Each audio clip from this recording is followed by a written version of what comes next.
hindi po ba man natin inimbitahan si Mayor Benji Magalong?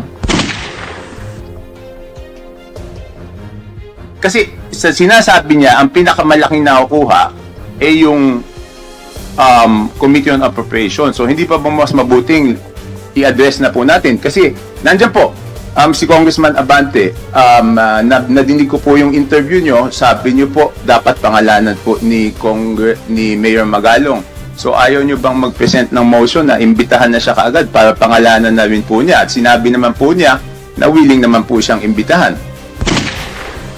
This will be my basis of seeing if talagang may pupuntahan tong committee na to o wala. Kung ayaw natin imbitahan si Mayor Magalong sa agarang panahon, medyo magkakaproblema tayo sa credibility niyan. Why don't we just finish the hearing right now? We still have a lot of contractors that are waiting to be investigated, to be interpolated. So why don't we wait? Why don't we finish this first before anything else? Bakit natin ginugulo itong hearing na ito samantalang marami naman naghihintay dyan ng mga contractors na very much willing to be interpolated? All right. Okay, thank you, Congressman Chanco. You have the floor. Okay, Mr. Chairman, kanina po pinag-uusapan yung insertion, tinanong po kung ano yung mga natanggal sa 2025 budget at kung ano yung mga naipasok, no? Kaya po, pabor sana ako doon sa motion ni Congressman Erice na imbitahan talaga ang dating former chairman ng Committee on Appropriations, si Congressman Saldico, dahil kahit doon sa small committee, wala pong naibigay na report, no? And for the record, under Congressman Saldico as proponent, ang insertion sa BICAM is 13,803,693,000, no? Under Ako Bicol, it's 2,295,000,000, and under BHW party list, it's 2,064,000,000 pesos. So ang point ko lang po dito, Mr. Chairman, is mas malaki pa po ito sa mga, even yung 2 billion, mas malaki po ito sa NEP ng ibang mga lugar.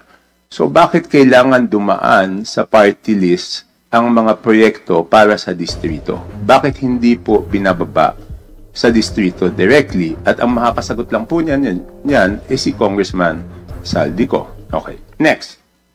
Anyway, pangalawa po, nakita ko po yung listahan ng invited resource persons. Hindi po ba man natin inimbitahan si Mayor Benji Magalong?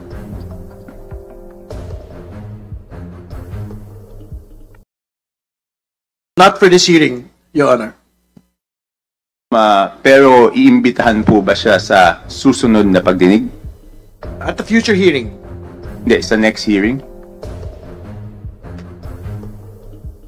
We have to discuss it first. Because nandito po kanina si Congressman Abante, siya po yung nagsabi na wag naman akusahan yung House at pangalanan kung sino yung tinutukoy. At pumayag naman po si Mayor Magalong na tukuyin pag siya ay inimbitahan ng House kung sino yung tinutukoy niya na pinakamalaki ang nakukuha na 20%. So ang tanong ko po, bakit pa po hindi imbitahan kaagad ng committee para malaman na po natin kung sino yung tinutukoy niya, Mr. Chair? I think we have a commitment that we will invite him. But the commitment is not on the next hearing. Kasi marami po tayong pag-usapan. In fact, gusto natin isa-isahin yung mga Sims construction, hindi yung nagpakita. St. Timothy, hindi yung nagpakita. Ito yung alam ng mga tao na gustong malaman yung katotohanan eh.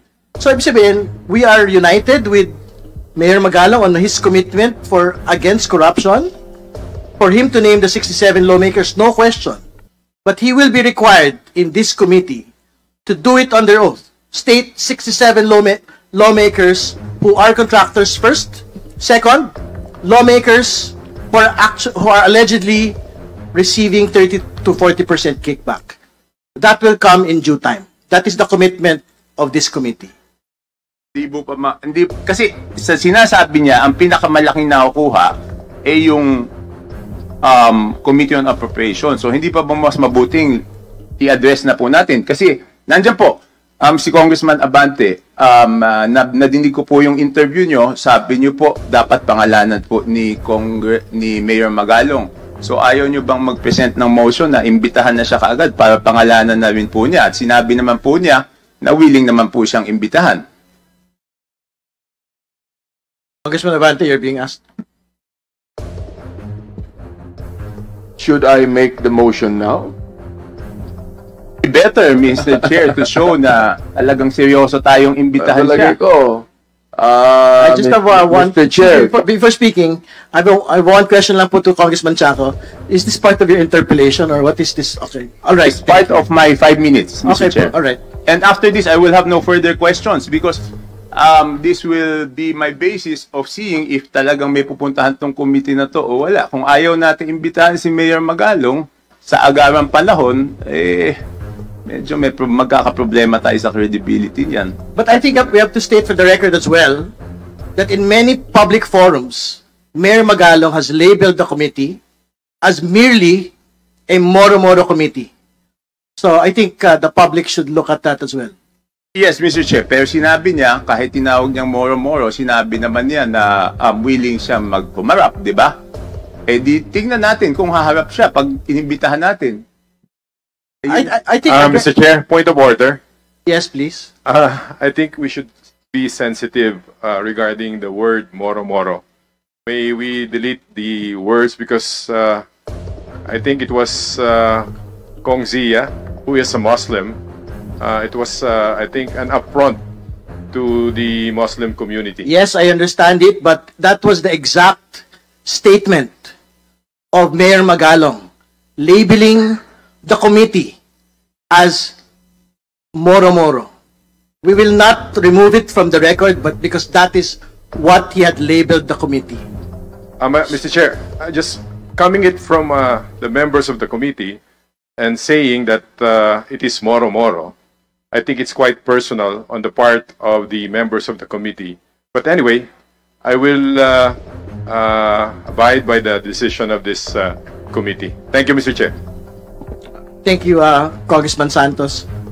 Again, would you want to respond to Mr. Chair, Congressman Chanco, please? there's no problem in making a motion, but as you made a promise to me, Mr. Chair, that one day Mayor Magalong will be invited, why don't we just finish the hearing right now? We still have a lot of contractors that are waiting to be investigated, to be interpolated. So why don't we wait? Why don't we finish this first before anything else? Bakit natin ginugulo itong hearing na ito samantalang marami naman naghihintay dyan ng mga contractors na very much willing to be interpolated? All right. Thank you for your response. Congressman Chanco, please. No further questions. Thank you, Congressman Chanco. Next to interpolate is Chairman Joel Chua. You may proceed. Thank you, Mr. Chair.